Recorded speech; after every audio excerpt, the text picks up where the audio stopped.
आपका रुख एक बार फिर से करेंगे। शिक्षा मंत्री बीडी कल्ला इन दिनों मंत्री वाला अपना सरकारी बंगला खाली करने के कारण चर्चा में है। कभी चर्चा चलती है कि बंगला अब शकुनी है, तो कभी चर्चा चल जाती है कि फिटनेस के कारण बंगला खाली किया। कभी चर्चा ये भी आई कि बीकानेर में कुछ कांग्रेसी नेताओं के दौरे से नाराज हैं। लेकिन आज बीडी कल्ला ने खुद खुलासा कर दिया है कि आखिर उन्होंने बंगला खाली क्यों किया। इन सभी सवालों के जवाब जानने के लिए बीडी कल्ला से खास बातचीत की हमारे संवाददाता नरेश शर्मा ने। राजस्थान में ये चुनावी वर्ष है और दोनों ही पार्टियां चुनाव जीतने के लिए जी तोड़ कोशिश कर रही है। एक तरफ मुख्यमंत्री अशोक गहलोत और उनके मंत्री पूरे प्रदेश का दौरा कर रहे हैं, तो दूसरी तरफ प्रधानमंत्री नरेंद्र मोदी भी लगातार राजस्थान आ रहे हैं। हमारे साथ मौजूद है गहलोत कैबिनेट के सबसे वरिष्ठ मंत्री शिक्षा मंत्री डॉक्टर बीडी कल्ला। उनसे हम बात करते हैं। कल्ला जी, चुनावी साल है, ताकत सारे लगा रहे हैं। आपकी कोशिश है कि सरकार रिपीट हो और बीजेपी की कोशिश रहेगी कि आपको हटाया जाए। क्या लगता है, अब चुनावी साल है और अब तमाम जो वादे आपने जनता से किए हैं, ऐसा आपने दावा भी कि अधिकांश पूरे किए गए हैं, तो उनके आधार पे मान सकते हैं जो मुख्यमंत्री दावा कर रहे हैं कि सरकार रिपीट होगी? देखिए, जो सरकार ने पिछले बजट दिए हैं वो बजट राहत, बचत और विकास के बजट हैं और उससे आम आदमी को लाभ मिला है। हमने सरकारी कर्मचारियों को ओल्ड पेंशन स्कीम दी है। बीजेपी खुलेआम कह रही है कि हम इसको बंद करेंगे, तो कर्मचारी उनसे नाराज।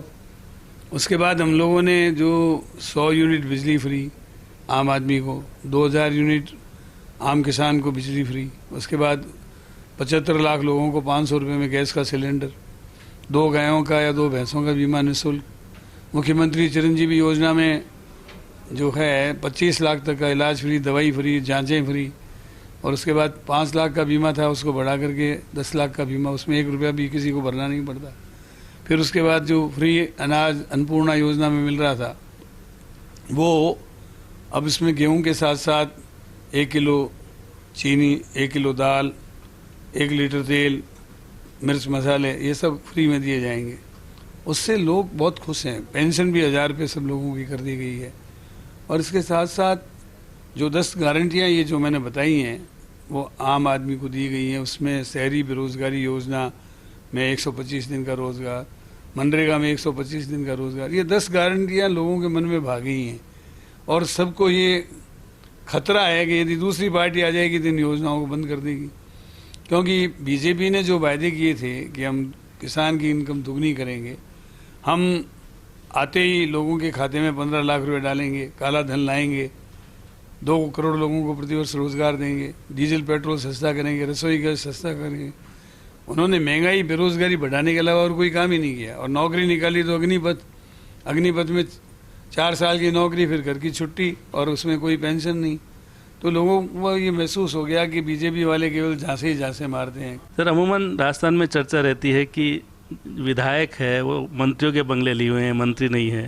लेकिन ये पहला उदाहरण है कि मंत्री है वो बंगला खाली कर रहे हैं, आपने बंगला खाली किया, बड़ी चर्चा में है। कारण क्या है इसका?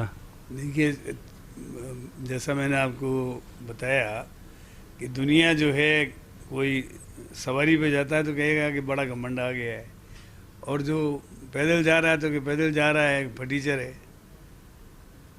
मतलब चढ़िए और पैदल को दोनों को हंसती है। ये बंगला मेरे लिए बहुत शुभ था और मैं इस बंगले में डिप्टी मिनिस्टर बन के आया।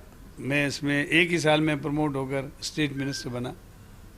उसके बाद में फिर मैं गवर्नमेंट चीफ भी बना 85 में, और 88 में इसमें कैबिनेट मिनिस्टर बना, और लगातार तीसरा इलेक्शन जीता। जीतने के बाद हमारी पार्टी पावर में नहीं रही तो मुझे ज्योति नगर शिफ्ट होना पड़ा।